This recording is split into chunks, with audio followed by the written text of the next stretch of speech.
Welcome to Deep into the Shallows with Iris and Jose in the Iris and Jose Project. I'm Iris, observer of human behavior, and with me is Jose, all likewise observer of human behavior, not judging, not critiquing, only wanting to help and guide others. If our words and conversations can help you, then I'm happy.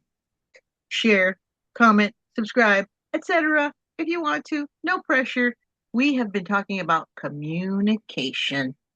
Communication so big and broad and really all the topics, sort of the umbrella that everything we talked about before from episode 1, even our trailer to now falls under this big umbrella of communication, whether it is shame, gossip, friend circles, cults, cliques, clubs, whatever it is, falls under communication. We did the ABCs of friendship, and now here we are going Mhm. deep into communication. What is it?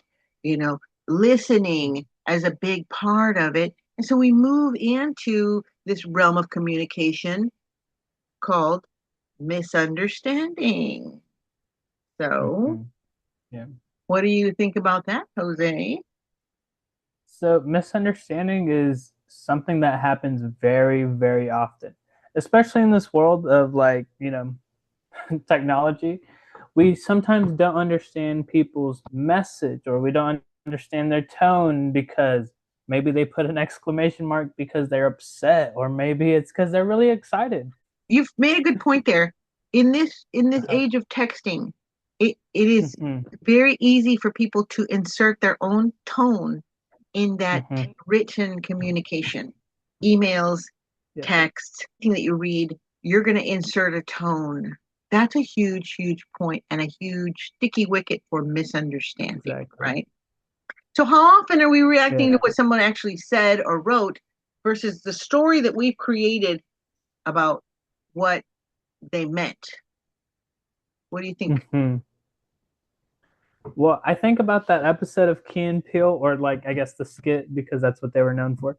And they did a whole thing about just this one dude, or Key was texting Peele, and they were talking about how they wanted to hang out or go out or something like that. I forgot what the initial text message starter was. But anyways, at the end of it, they're like, "Yeah, let's effing go, man! Like, we're gonna go down to this bar and we're gonna go at it." And this guy's just talking about going crazy, getting drinks. Instead, the other guy was like, okay, we're going to fight. And so he has like a bat ready, some chains ready. Ah, And so that whole misunderstanding, that miscommunication is very common nowadays, you know? It's very weird. wow, that's an extreme. Because I'm thinking more Mhm. something more simple, like if I were to text Jose and he never texted me back, and I'm thinking, is he mad at me? Did I Exactly. do something wrong? Or yeah, Yeah. or like I remember, yeah. yes, you did. I remember one time you were texting me and I was like, oh my goodness, I haven't responded in days. So I was like, sorry if I ghosted you or I didn't mean to ghost you, you know? And normally I give But a lot of grace. I understand people, they might be in the bathroom, not to poop shame exactly. them, but Never. but even it could be something as simple as somebody looking at you funny, right? Or you Hmm. think somebody's looking at you, and Hmm. like that commercial where that cheerleader is saying, Hmm. I love you," and this guy's like, "I love you Yeah. too," and it's like, no, she was saying, "I love you" to her mom was sitting behind you, dude. That's a misunderstanding, a Exactly. miscommunication. Ooh, how embarrassing are those It's a lot of, miscommunications? it's very embarrassing. And sometimes people just don't realize how it is because they're like, oh, they are waving at me. I remember last weekend at church, I was trying to wave at a church member that I haven't seen in a while. And I was just waving at her. And then she was just looking at me. She was like me. And then this other elderly lady just like pulled up to the side and she waved at me. And I was like, oh, okay, I'll wave back at you too. But it was very awkward. It's a lot of fun sometimes, but it is You're so crazy. popular. No, I had that happen to me too. where I'm like, hey, Mm-hmm. hi, and then somebody else is like, hi, because I mean, we know a lot of people, right? Mm-hmm. It happens at conferences all the Mm-hmm. time. It's scarier to miscommunicate something that maybe happens at work. For example, if Mm-hmm. if it's your boss that walks by and it doesn't acknowledge you, you cannot assume that you're going to get fired, Mm-hmm. okay? Or that you're in trouble, or Exactly. that Yeah. they don't know you. They could be going into a very tense meeting. I mean, they might feel like they're going into something, and we cannot judge their situations, but we often do, right? And Mm-hmm. none of these communications are about the intention of the individual, but we often create an entire narrative in our head. Like our brain goes there. Mm-hmm. So this self-talk can be very treacherous for us.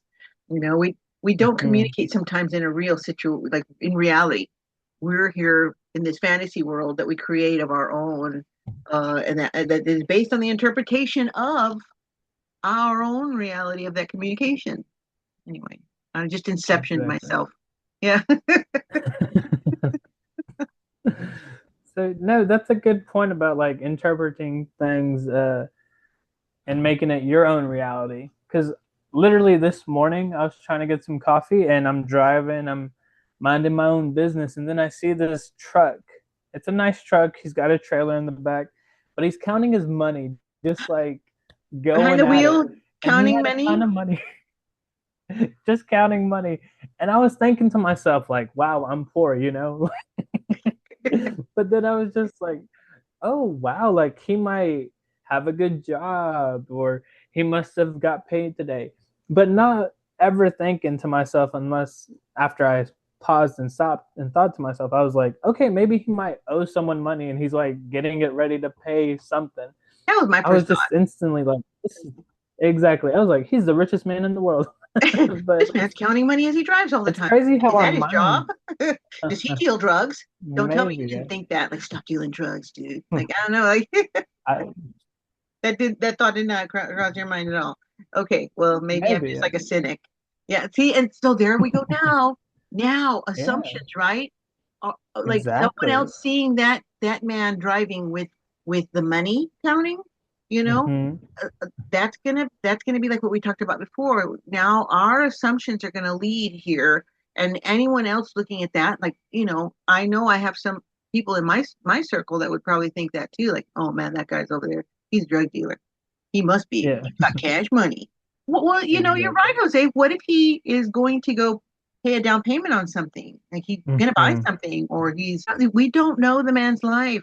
That's where Exactly. our judgments are really uncalled for. The man is counting money behind the wheel. My first thought always, what actually when you started telling the story was that man is driving while distracted by money. That's something he should have pulled over to do. Don't be counting while you're driving. That's almost as Uh, bad as texting. You still got, exactly. you're not fully, obviously both hands are on money and not on the wheel. Hmm. That's super duper like not good. Yeah, Good texting and driving. Sorry, just saying. but yeah. Besides the point of like just our clear assumptions about general stuff, have you ever been completely wrong about what someone meant when you've been having a conversation with them, or when you had a conversation with them? I'm sure I have a lot of times. I'm sure I have been because Yeah. I know that my brain doesn't work like everybody else's, and I have to be very careful. That's why I often dig deeper when I'm communicating. I ask questions. I ask a lot. Hmm. I ask to clarify always. Like, hold on, let me make sure I've got you right. Because in the past I realized that my brain doesn't think the way other people do. In fact, Okay. when people say something, I've had to train my brain not to do this. I would immediately start thinking about all the ways that they could have meant what they said. Hmm. Are they being genuine? Are they being rude? Are they saying it because they are trying to catch me? Like, are they trying to make a fool out of me? Are they trying to? Mm. So there's like 27 doors, and Laura always, tells me that she's like, you need to get out of the 27 doors because you're trying to open all the situations, and you only need to be there in that moment. Don't worry about Yeah. all the things that could be. And if you have a question about what they meant, then just ask them. What do you mean? Can Exactly. you please explain that? Explain it like I'm in kindergarten or third grade. So we need to get Exactly. better about asking for what we need and the information that we need. But I am certain, I know many times I have totally misinterpreted what people were saying. You know, like a Mhm. professor speaking and saying something, and I just think it's about me. Just totally make it about me, and it's really about somebody else. That's happened quite a bit. What do you call that? Yeah. Like, Jumping to conclusions right yeah, there. jumping to conclusions. Absolutely, it is. Yeah, yeah, Yeah. and um, that can be very treacherous. Absolutely. How about you? Have you ever had that situation happen where, you just totally misunderstood what somebody was saying and misunderstood? What's dangerous is those at work and people misread your intentions. You're trying to be friendly. I know it happened to me in high school quite a bit. Like I Mhm. just wanted to be nice with everybody, and unfortunately, young boys right away they think you are in love with them, and like, no, Mhm. dude, I'm just friendly with everybody. I'm not flirting with you. I'm friendly, Exactly. Yeah. and And that that happens to you, doesn't it? not to me. Doesn't it? But Not you. that sometimes that's just jumping to conclusions again. It Yeah. is But jumping to sometimes conclusions. it's like maybe it's a little biased towards what you got at that point. You think you're hot stuff, or people that think you automatically love me or I like me. certainly didn't think I was hot stuff, that's for sure. Uh-uh. I was the most wildly insecure person, shy, etc. But yeah, the assumptions are going to be based on an individual and what they come to the table with because if they're confident and confident individual, or they're a know-it-all, they're going to be doing a lot of mind reading. They're going to be like, oh, I know what this person, they're already going to know. They're already going to be like, Yeah. I can tell, I know where this is going. Just right away judging a person based on what happened the first time they met, that first impression. Like I already know all about Hmm. them because I met them the first day they did this. They fell on their face or whatever. And it's like, gosh, you just like way, way judging somebody too much based on that first impression is not fair to that individual because it might have been a bad day. They might have been in a bad mood. You might maybe caught them, in an awkward situation. So always giving people the benefit of the doubt is better. Yeah. What else you got on Yeah. that?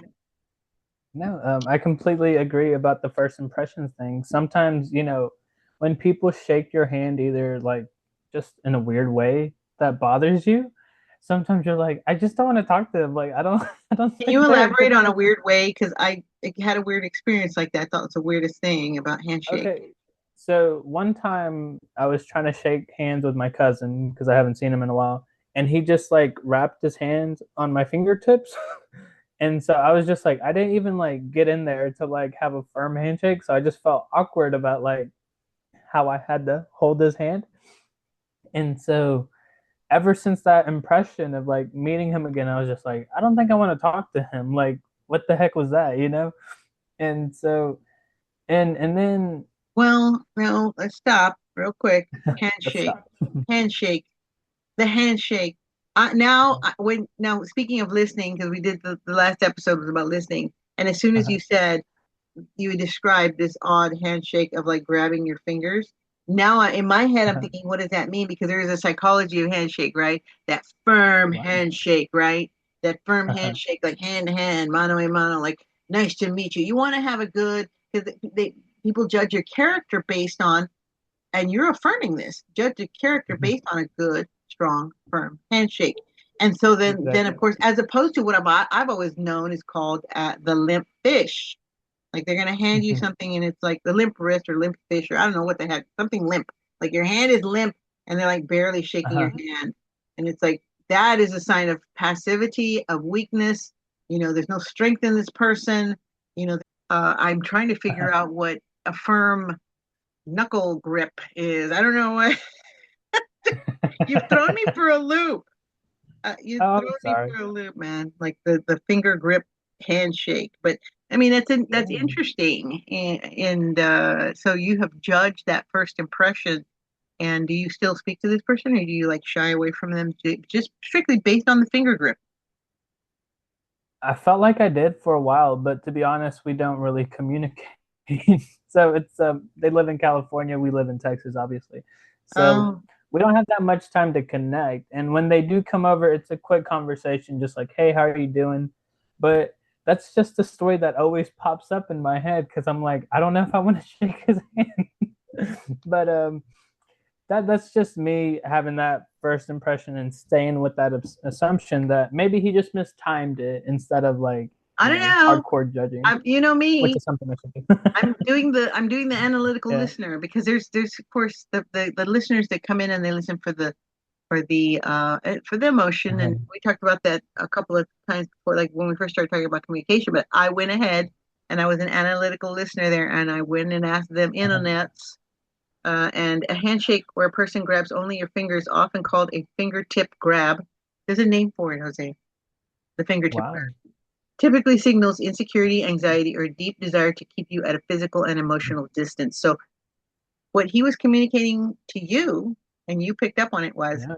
I don't want a relationship with you. Like, I don't want to be, Yeah. you know, let's not go deep. You're my cousin, but I don't really want to know who you are. That's intuitive of you, my goodness. But he conveyed that with only a handshake. Lack of confidence or submissive approach to greetings. So, people, mind your handshake, ladies and gentlemen, especially at an interview. Yeah. That's why I Yeah. knew about the two different kinds of handshakes. But that's. I mean, I'm sure there's a lot more too. So anyway, so maybe that's not what he meant. But Oh, in for sure. yeah, in And it's reality. actually funny that I brought that up Mhm. because I also accidentally got someone's fingers during a handshake, and hopefully that person becomes a bigger part of my life. But I just felt bad when I did it to him because I was like, that's not what I meant. And I guess, Is it gives somebody I me the know? reason No, you don't why. have to answer that. No. But I like confidence. I liked I just had this whole thing of insecurity when I met him. But I mean, I hope that first impression didn't bother him as much as I was bothered. But sometimes those assumptions lead to us having to fill in the blanks So, do and you ever go back hoping. and ruminate on that encounter where were introduced and like wish that you had said something like, "Whoa, stop! I didn't mean to shake your hand that way. Can I have a do-over?" You know, I wonder if that would be all right to do. I think No, it would be funny. I think it'd be good to do that. It shows a lot of confidence on you your know part. what? It's actually funny that you say that because now when I see him, I'm like, I'm just gonna hug you because I don't know if I can mess that up. I know I can mess up a handshake because I don't know. And majority of the times, my hands are clammy sometimes, so it's Really, just clammy hand. like, I don't want to shake your hand. Well, what matters more? I'm just kidding, Jose. Clammy hands. What matters more in communication? What we intend to say, or the impact it uh-huh. had on the other person? Sounds like um, you're stuck on that, on the impact, right? I am. Yeah, that's a real good question.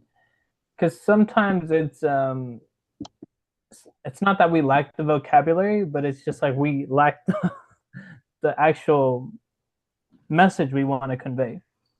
And people have that misunderstanding or miscommunication going on, and then it impacts the person when they receive that message because they're like, the tone was off, or maybe the word choice was wrong.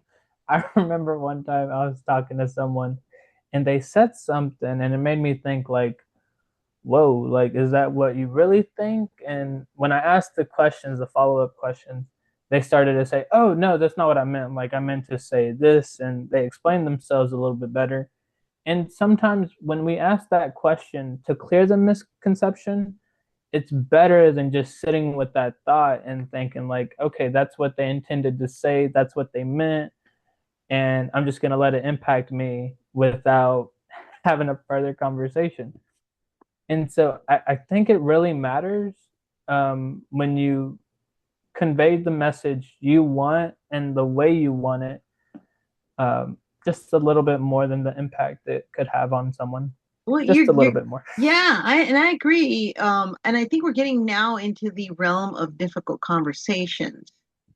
Mm-hmm. Um, and you know how people can have conflicts of communication, and in certain circles, in certain situations, in certain settings, um, those miscommunications can lead to like downright arguments. Like it can lead to conflict, like Mm-hmm. real face-offs, depending on where you are. Like you're Yeah. saying, these guys talking like Key and Peele, like saying, "Hey, we're gonna go hit it at the bar. Let's go." Yeah, we're gonna slam Yeah. down and whatever. I'm just using all these like colloquialisms, and this guy's thinking, I'm gonna beat somebody up," and this guy's thinking, "I'm gonna drink." Yeah. But those miscommunications that can lead to real life conflict. Um, Mm-hmm. how how do we stay in check for ourselves? How do we keep the emotional batted down to avoid those conflicts? But then again, sometimes conflict is critical. So, is there a Mm-hmm. way to not argue? Is there a way to avoid a conflict? There's Oh, for there may be a sure. lot there. Yeah, there's I think for sure knowing how to control your emotions in those situations. Sometimes I know you could get heated in a difficult conversation, but it's important to like be cool, calm, and collected. And sometimes just asking better questions could make you understand the message that the speaker has, and you could actually listen when you're, I guess, just trying to understand what they're saying when you continue to stay active during the conversation. So when you stay active and you're being an active listener, you're kind of being curious because you want to dig a little bit more to find what their true meaning is sometimes. Because sometimes a simple thing, a pet peeve, could cause someone to get started and they want to have this conversation like, hey, this is really annoying me, or hey, this has really been bothering me, would be a better way to approach that difficult conversation. Because then you could be like, okay, why does it bother you when I do that? Like, why do I need to help you with this? Or how can I help you? Type of situation where you just ask questions. And sometimes that could lead to just respectful disagreement, and you understand that person's point of view, and you can express yourself and share your feelings about the topic, and maybe there could be a clear up on the misconception or the That sounds like healthy miscommunication that's conflict. going on. That sounds more like a healthy conflict. Exactly. There's some conflict that, Uh-huh. again, maybe not so healthy conflict, unhealthy, I guess. Mhm. And um, there are some conflicts you cannot avoid. Then there's different people that maybe that you don't communicate well with, then things escalate very quickly. So I'm just thinking Oh for yeah. our listeners that, how to actually make things better, how to avoid uh, when you disagree with someone, do it in a respectful way, avoiding unhealthy conflict altogether. If you know you're going to have conflict with an individual, maybe back away from that. I know that there were there were some harsh things that happened in certain circles with me, and so I just kind of backed away from the conversations. It was like a text thread, and when somebody Mhm. says something that is really like, you know, especially when it comes to politics, it can get very heated. And so Yeah. I had to tell myself, like, I'm going to step away from it. I'd rather avoid that conflict. Is it better to be right or is it better to be kind? Because I was going to be unkind. And so I had to be kind and do the right thing and step away from that conversation because we want to be right, but that's not always where we can be. Exactly. We have to be good at knowing when to argue and when not to argue. And there's actually a story about that. Have you ever heard the story of the donkey and the tiger? So there's No, I have not. real quick, I'll tell you the story of the donkey and the tiger, and it goes to this sort Yeah. of avoiding conflict and conversation because this donkey is very happily coming up and getting in the face of the tiger and saying, "The sky is green, the sky is green," and the tiger's like, "Oh, you stupid donkey! No, it's not. The sky is blue." He's like, "Yes, the sky is green and the grass is blue." That's what the donkey kept saying. Mm-hmm. The sky is green and the grass is blue. And the tiger was just like, no, it's not. You're a fool, and arguing with this donkey. So they stayed arguing. So the tiger says, let's go get, and like, I just want to be done with this conversation. The donkey says, well, let's go ask the lion, the king of the forest. Let's ask him to clear this up Mhm. and decide who is right. So the donkey says, Lion, who's right? Me or the tiger? I say, the sky is green and the grass is blue. And the tiger says, please tell him that the sky is blue and the grass is green. And so the lion says, Donkey, you're right. Go on your merry way. I want to talk to the tiger. And so the donkey, he takes off happy. Oh, I'm right. Ha ha ha. The sky is green. Yeah. And the tiger was like, What in the world? You know that's not true, lion. Why did you do that? And he's like, You know what, tiger? You're going to get punished. You know what you should learn? Do not argue with an ass. Okay? Never. So you're going to get Uh, punished just because you had that argument with that donkey. exactly. You're never going to change his Yeah. mind, and you're wasting your time and you're wasting my time. So I hope you learned your lesson. And that is about Mhm. avoiding these conflicts when you know you're not going to change somebody's mind. You know, if somebody is hard, Mhm. eating cow pie and gulping it down with Kool-Aid and hell bent on their frame of mind, don't argue, step away. I've had to do that many, many Yeah. times. We are on the home stretch. We've got a few minutes left. So Wow. I know there was some points that we wanted to go over. I don't know if you wanted to give some solutions to people. How can we have those? How can we remedy the conflict? What can we do? How can we ask for forgiveness? How can we do that? What do those conversations sound like when we come in and we, you know, Um, fix it? How do we fix this? yeah. Well, for sure, you can apologize in a sincere, genuine way instead of, kind of not in a sincere, genuine way. But if you apologize wholeheartedly and understand that maybe you did something wrong, you're taking accountability for your actions, or sometimes you might need them to take accountability for their actions, but also obviously understand the role you had into play for the miscommunication. Um, and sometimes apologies are hard, but they are worth it. Same with forgiveness. Forgiveness could be really hard, just trying to understand someone else's point of view. But knowing that they genuinely mean it is better than having that resentment and that bitterness towards them, because then that's also just going to hurt you, kind of like the tiger with arguing with the donkey. Well, you And want to do this in when a you respectful apologize, way. That's what you're getting at, right? exactly. You want to do this in a Yeah. respectful way where you're both thinking. But in that Mm-hmm. other example, the donkey was never going to change their mind, and so you don't need to Exactly. apologize to a donkey. You just don't engage. When it comes to something that you Exactly. really feel like, oh my goodness, I misstepped. There is a way to Mm-hmm. apologize. And I'm going to tell you right now, I do not like the words I'm sorry, because now what we're telling our brain, I very, very much believe in the power of our words.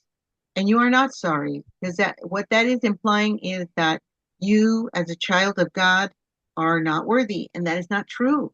There's not no truth Yeah. to that statement. I'm sorry. There's no such thing.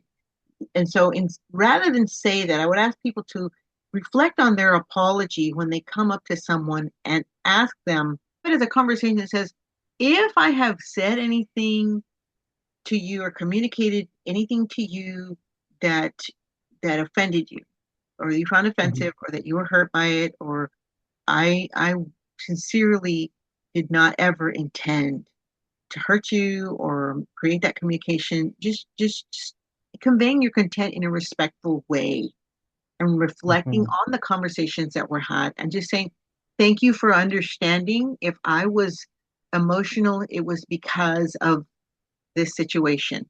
I will in the future be hard on the issue and not on people. So that really is a way where you start rebuilding that trust, but you're also holding yourself accountable because of your behavior. If you feel like Exactly. that other person needs to come clean too, that's for them. And you mentioned Mm-hmm. insincere apologies where people say, "Oh, yeah, sorry you didn't understand." That's not an apology. Mm-hmm.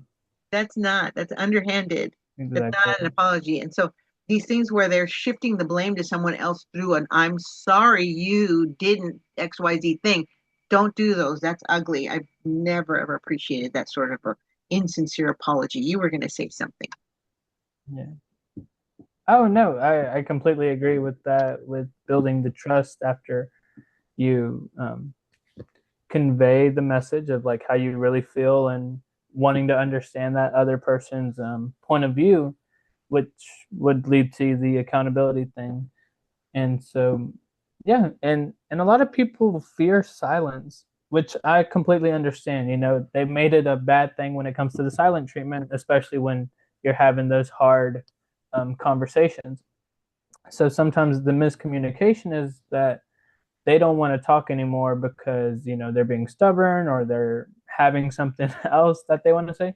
But sometimes being silent communicates respect, and Yeah. it sometimes has some type of reflection for the listener, and they need time to gather their thoughts in order so they could you know share their own message that they have. That's a great point. That think time, that silence. We should not shy away from it. And you're absolutely right about your form. Practice. It's a skill. Being that sincere communicator is a very much a skill, and a part of assertive communication is, of course, using I statements, avoiding the word but, and saying and instead. So, I Mhm. if I said anything to hurt you, it was not my intention. And I was feeling very upset about things, how they were going.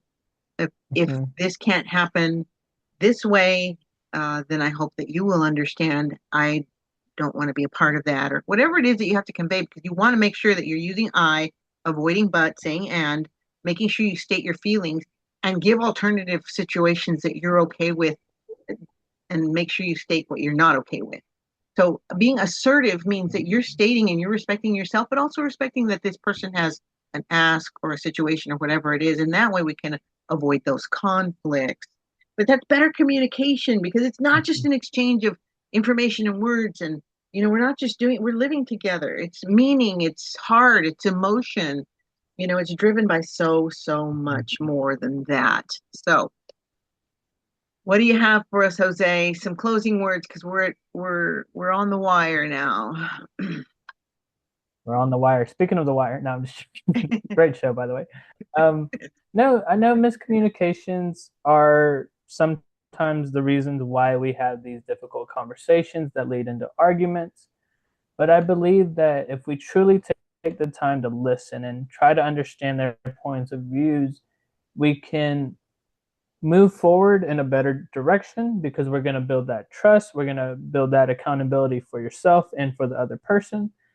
And it's just a great way to just prevent arguments because in this world where it's a lot of division happening, we need to come together and show more love and grace towards one another.